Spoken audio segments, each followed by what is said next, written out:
I am located in Seattle, Washington. And Hala, where are you located? I'm in Portland, Oregon. Not Yes, far. I recently saw a map that said, well, when I'm in Seattle, there's so many people affiliated with people in Portland and Eugene Yeah. that they said there's kind of this, if you live in Portland, Salem, or Eugene, you can say that you live in Seattle also. That kind of works for me. mindset. So we're going to talk a little bit today. So I have an entrepreneurship series that I'm doing, and I really enjoy interviewing entrepreneurs because I love hearing what they're doing, and we all help each other out. So hi everyone, welcome to my show. I'm your host Jessyca Lewis, and today I'm thrilled to introduce to you the brand that's all about travel, design, and comfort, Seek and Swoon. And most of us that I interview are also interested in travel, so they'll be really interested. The owner of Seek and Swoon Blanket Company is Jala Smith-Huys, a former graphic designer and social media strategist who launched the business in Portland, Oregon. So we're going to start a little bit by, why don't you tell us about your background and how you started your business? Yeah. Well, first of all, thanks for having me. You're so welcome. So my background, for the most part, is in graphic design. After graphic design career, I ended up kind of falling into social media strategy when it was still new and not really a career. So I was kind of like I don't know about one of the first people, but I was like an early strategist in the social media genre. So I tapered off graphic design in about 2008. At the same time, I was kind of launching into social media strategy.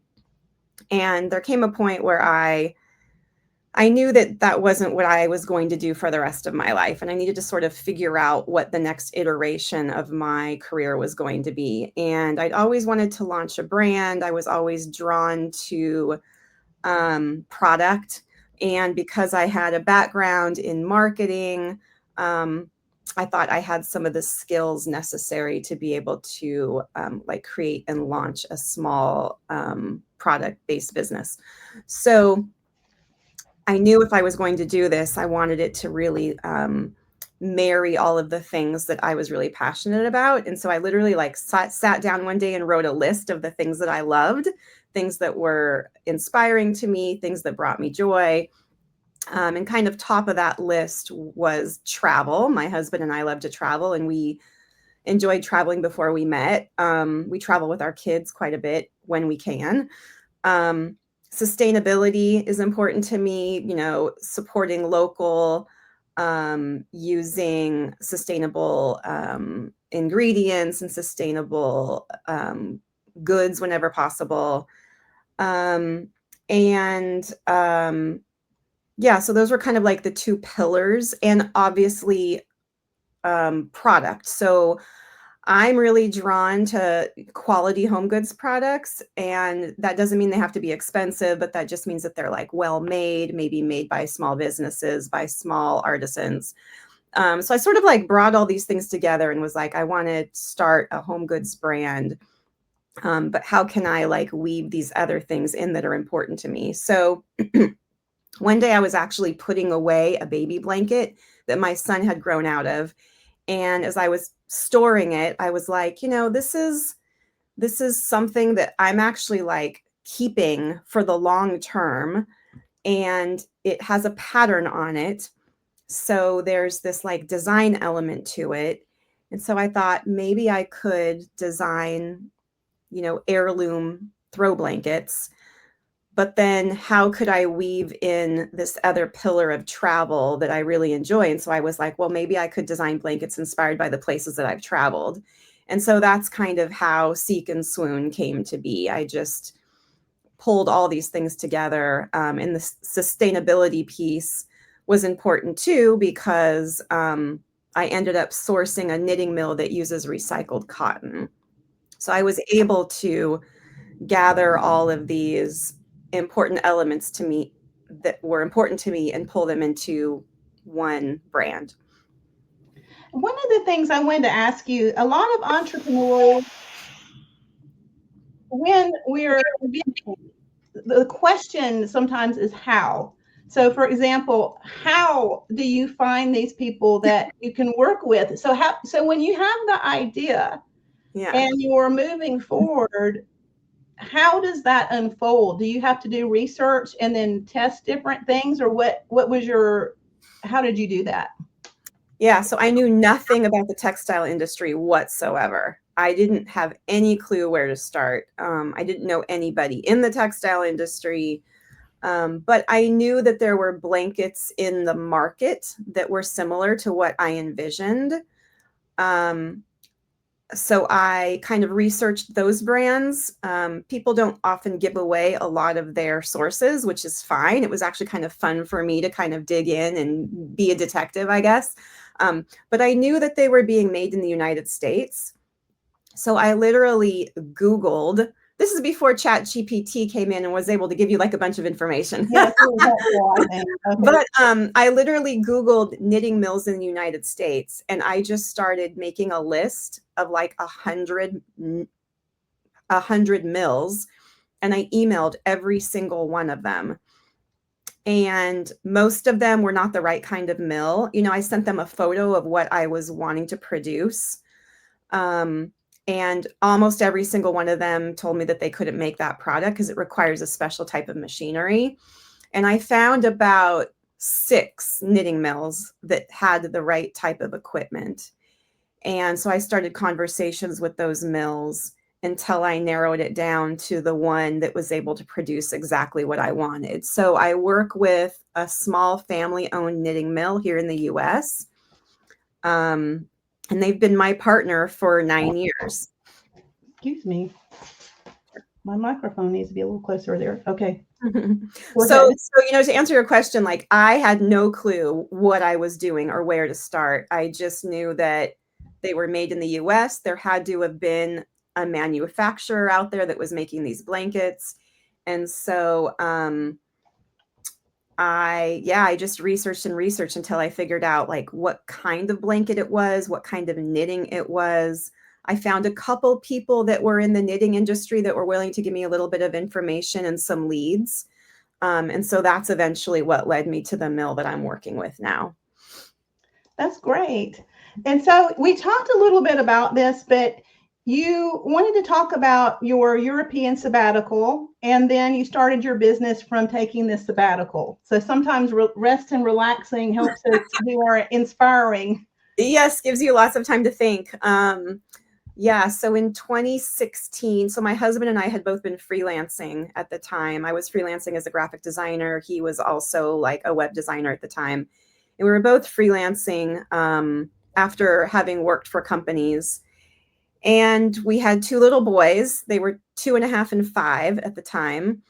And we just decided to take a couple months off during summer and go on a big trip. And we were able to do that because we were freelancing. So we just wound down the clients that we had been working with. And we traveled through Europe. I think we were in like 5 different countries over the course of about 8 weeks. And, you know, that was really kind of the trip that inspired me to start. Actually, it was 2015. Sorry, it was 2015 that we took the trip. I started the business in 2016. So yeah, so I came back from that trip and I was like, I want to do something new. I'm ready to figure out how to pivot my career. And as I was researching the blankets, that's when it sort of hit me that, you know, I've not been to dozens and dozens of places, but I've been to enough and I've seen so many beautiful things. So how can I weave that inspiration into the products that I'm creating? So that's kind of how the trip inspired the blankets. You know, and I would imagine too when you're traveling. So, like, I've been to Brazil a lot, and some of the patterns, so Rio de Janeiro, the historic patterns that are in the concrete by the beach, those kind of things would be really pretty for inspiration. So, sustainability is a big part of your brand. What is important for you to make? Why is it important for you to make your products in the United States and use recycled yarn? Yeah, I mean, I think as far as making them in the US, well, first of all, it's much easier to deal with a domestic manufacturer than a manufacturer overseas. I have conversations with them on a weekly basis. If not, I'm emailing them daily. It's really easy to get responses. It doesn't take much time to have my products shipped to my warehouse or shipped to me. So part of it is just like the ease of manufacturing. I also really love supporting another local, I say local, but they're, in a different part of the country, but they're not in Portland. But I'm supporting another family. So the family that works on my blankets it's definitely a family owned company. It's very, very small. There's something that just feels good about supporting a small family business. I'm a small family business. So there's something that feels good about partnering. I really call them my partner and not just my manufacturer. We've become close. I've learned to trust them. I think they appreciate me as a customer, and that's very different than working with a large manufacturer overseas. Yes, there are people that work there that get paid, that sort of thing, but there's something very different about working with a small company. So that's sustainable because it's close, it's nearby, I'm supporting small business. And then the mill that I work with, they work primarily with recycled fibers. So the yarn in my blankets it's approximately 75% recycled cotton and 25% recycled polyester. The fibers come from apparel factory floors. So when your t-shirt is being cut out of a big piece of fabric, the scraps fall to the ground. Those scraps are gathered up. They're collated by color and broken down, and then they're remade into new yarn. And that yarn is the yarn used in my blankets. So it saves on water. It saves on, there's no pollutants. There's no extra dyes. So it really cuts down on the resources needed to produce the original yarn. We're just putting yarn back into retail, really, rather than having new yarn made. And I think we all know that helps preserve the environment. It helps preserve resources, and it's just good for the planet. So I was able to, partner with this mill that only uses that type of yarn. And I think that I get customers who probably don't come and purchase from me because they know that. But I think once they find that out, it makes them feel much better about their purchase. You had mentioned to me you have an online store. And so I wondered, have you thought about having a brick and mortar store? So my blankets are sold in about 100 small retailers across the country. Oh, okay. Yeah, so I have So them. they can buy them in the retail stores. Okay. Right, and there's a link on the bottom of my website so you can see all the stores that carry my blankets. I also recently opened up a small retail space in a place called Urbanite here in Portland. And Urbanite is it's a collection of retailers under one roof. So there's a bunch of antique retailers, and there's apparel and jewelry. And so I have a space in that building. I don't think that my brand is really conducive to having a store on its own. That's probably not something that I'll ever do. But another category of customers that I work with is I have my blankets in a handful of hotels. So there are hotels that I partnered with, and my blankets are on the beds of the hotels as decor. And you can often buy them in the gift shop of the hotel as well. Oh, that sounds wonderful. It also reminds me of sort of quilting, the family legacy of quilting in the family that's passed through the generations, but the same sort of thing, that you have this lovely blanket that's passed down, and sort of the family community there. Yeah, I like that connection too, because I think quilts are one of those things that you keep for a very long time. I know I have a quilt that my great grandmother made that was owned by my mom, and now I have it. And I think that kind of speaks to quality.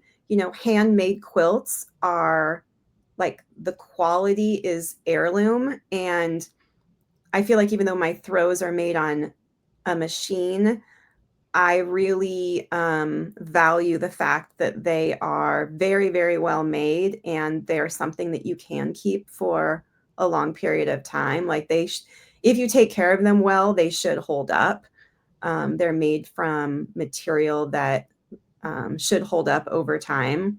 You know, I kind of want to go back to talking about my customer for just a second, because Sure. in addition to the hotel customers, I also work with companies to do like client and employee gifting. So I work with some real estate agencies that gift my blankets to their customers as closing gifts. So I'm able to produce like bulk orders at a lower price. I can also do custom. So there's like different like I'm not just selling online and in stores. I can also do these like larger projects, which has been a lot of fun actually. I think that would be fun too. So, okay, let's talk entrepreneurship. Okay. So, entrepreneurship isn't always as glamorous as it looks. So, what are some of the biggest hurdles you faced when starting Seek and Swoon, and how do you overcome them? Oh gosh. I mean, I think Like COVID. that's a good question.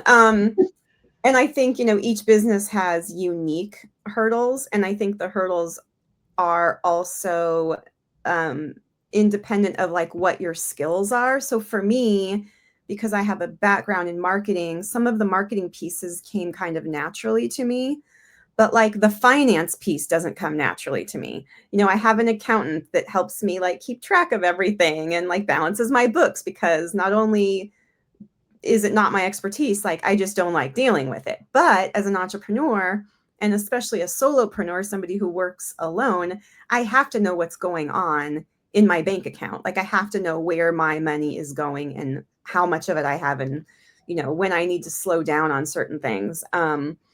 So I think kind of figuring out like what your strengths are and tackling those things, but then being able to delegate, if possible, your weaknesses to other people. Like that's kind of an interesting juggling game, I guess. And when you're first starting out, you might not even have the budget to hire things out. Like, you know, I literally started my business with $10,000, and I borrowed that money from my grandmother. So I had $10,000 to get my first batch of blankets, my website up, which I created my entire website on my own. So I was doing everything by myself, and I still mostly do everything by myself.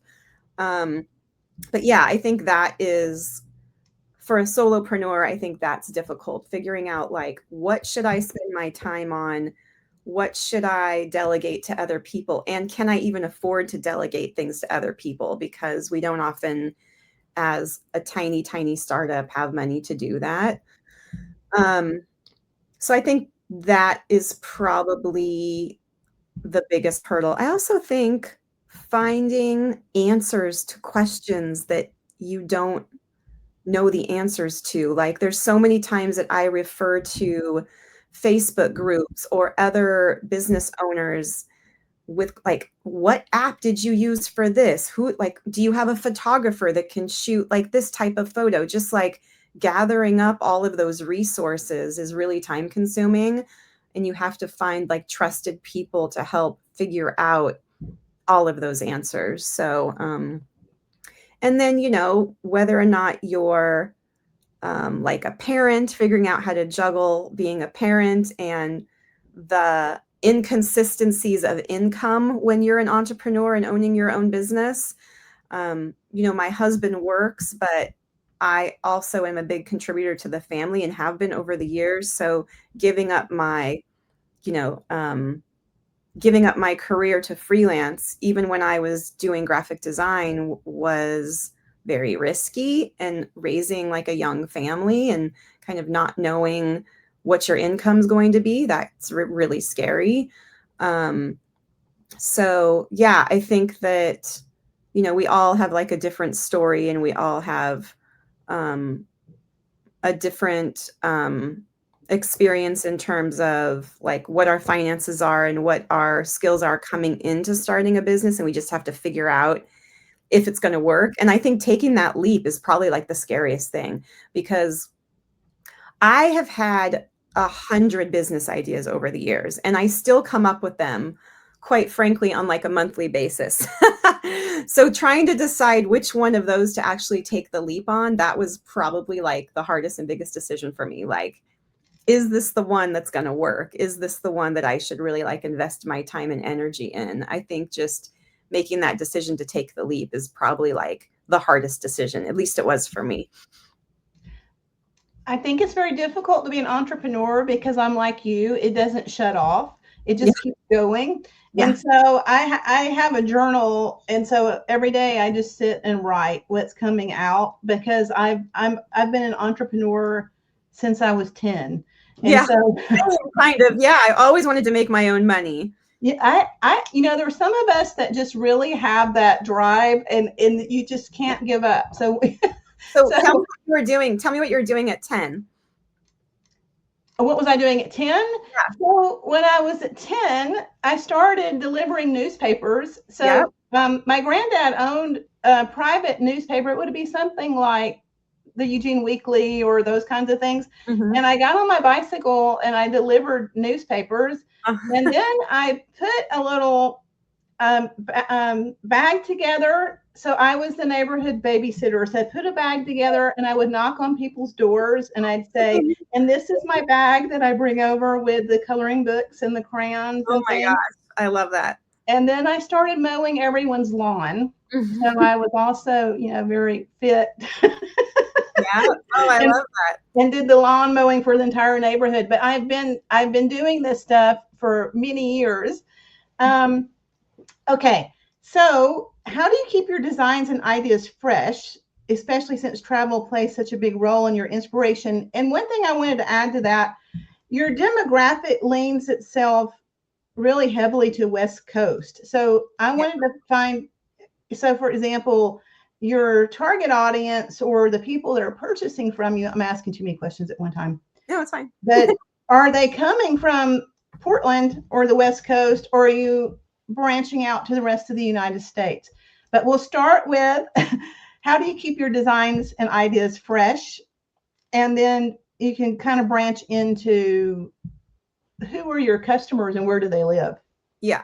So keeping my ideas fresh is hard when I'm not traveling all the time. When you have, I have a 7th grader and a 10th grader now. So we obviously can't just pick up and go in the middle of the school year. And it's also hard in the summer when there's like sports and, things like that going on. So one of the ways that I have kept designs fresh is I've started collaborating with some other designers. So for instance, I have a Native American collection that was designed in collaboration with a Native American hand knitter. Her name's Jennifer Berg. So we worked together on those patterns. And so that was a very authentic and real way for me to bring another genre of design into my collection. And also by supporting another designer. So she gets a commission from all of my sales from those blankets. I'm launching another collection here in the next couple of weeks with a local interior designer who has like a line of wallpaper and some furniture. He's focused on like New England lodge style, ginghams and, trees and flowers and things like that. So we're launching a collection together here in the next couple of weeks. So, I don't have like a constant flow of ideas coming in. When I do, I just sit down and I, start dabbling in design. And to kind of fill those gaps, I've started working with some other people to kind of mix up the styles a little bit, like Jennifer's style and Max's style. And I work with an illustrator named Destiny. I have a little collection with her as well. Their styles are very different than mine. And I want to attract customers that are interested in lots of different things. So I think that really helps kind of diversify my customer base. Mm-hmm. And then to your question about who my customer is, as I look at my data on who my buyers are, I have a lot of buyers in the Portland area. I think they just kind of hear about me through word of mouth and going into the shops locally that carry my blankets. But if you look at the demographics, my sales are happening Portland, Seattle, California, Chicago, New York, kind of these like big metropolitan hubs, actually. And that's nothing that I planned. It just happens to be like where my buyers are. And I don't know that I have an answer for why that's happened. I'm not exactly sure. I do advertise, but I'm not necessarily targeting those particular cities. So my demographic is women between the ages mostly of about like 30 and 50. And they're located in these kind of like metropolitan hubs for the most part. I think, sometimes when you're as an entrepreneur, things unravel with your business that you don't expect. So, for example, this broadcast is a lot of times primarily European people. Oh, really? Yes. So it's not US, it's Europe. So when I'm passed around, it's generally from country to country in Europe. That's so interesting. So then then it's like, well, maybe, I need to go over. There you go. So it's been an interesting phenomenon. I was in Eugene when this started, and then I moved to Seattle. So now I'm incorporating people from Seattle, which is really fun too. But a lot of the people that I've interviewed thus far have been from Europe. Yeah. Oh, interesting. So a couple of things here. So I wanted to know, what are your new projects you're starting on? And I also wondered if you could show us some of your blankets. Oh, Can you open them and show some of your designs? I can. And then just sort of tell us what your new projects and plans are coming up, or what your brainstorming is, what you're doing. Yeah, so I think I just mentioned the new collection with Max Humphrey. He's a local interior designer who's actually nationally known. And so we're launching a collection here in the next couple of weeks, which I don't want to talk too much about because it's somewhat of a surprise, but I've also posted a little bit of peeks on Instagram. So if you want to follow Seek Swoon on Instagram, you might get some previews there. And then sign up for email if you want to hear all about the new things. So that's really the only thing that's launching before the holidays. It's, the holidays are so busy that I don't want new launches to kind of get lost in all of the commotion. So I have a blanket coming out inspired by Florence, Italy. So nice. That will be launching at some point. What else? I have a Valentine, well, it's kind of like a Valentine blanket. It's a baby blanket that has hearts on it, and I'm gonna launch that in a new colorway. And that's something that I will often do. I'll have a blanket that's particular colors and I'll change the colors up. Actually, I have an example of that. So let's see here. I have a blanket that's inspired by the Moroccan tiles that are kind of those scalloped. It's way up top, so I can't really reach it right now. Okay. I've redesigned that in a new color palette, which is kind of more oceany, kind of natural. It looks like this. Yeah, that's beautiful. You're the first one seeing this. Oh, beautiful. Well, me and whoever else might be watching. Yeah. Yeah. So the original is, like turquoise and teal and kind of like brighter blues. And this one is just like a softer palette. So I'll probably launch this one after the holidays.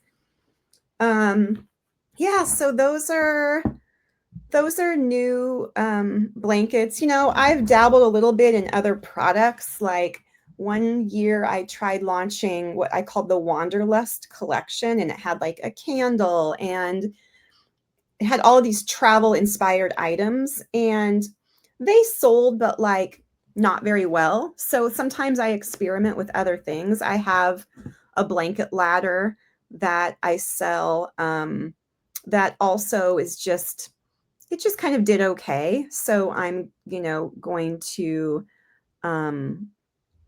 I'm going to stop selling that because it just like doesn't really fly off the shelf. So I try other things, but sometimes I think you just stick with like what you do best. And I think if people come to the website and they see that this is what I do and they're really high quality and they're super cozy and they're a really great weight and they're made in the US and they support, you know, small business, then like that's what I need to focus on and that works for me. So how do people find you? So if they want to see your patterns or what's going on, how would they find you on social media?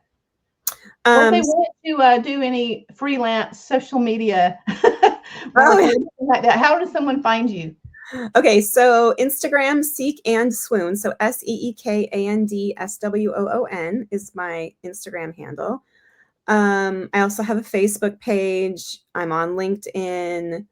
I'm on TikTok. I'm sort of ticking and talking, but I'm dabbling in it just a little bit, but I would say mostly on Instagram. And then obviously the website is seekandswoon.com and all of everything is live there. So yeah, that's my online profile. Well, thank you so much. I appreciate talking to you today from our 2 Pacific Northwest locations. Yes, I really appreciate it. Yes, and I enjoy sharing your story, and it's really inspiring to see how you're adding everything together and you're adding new things.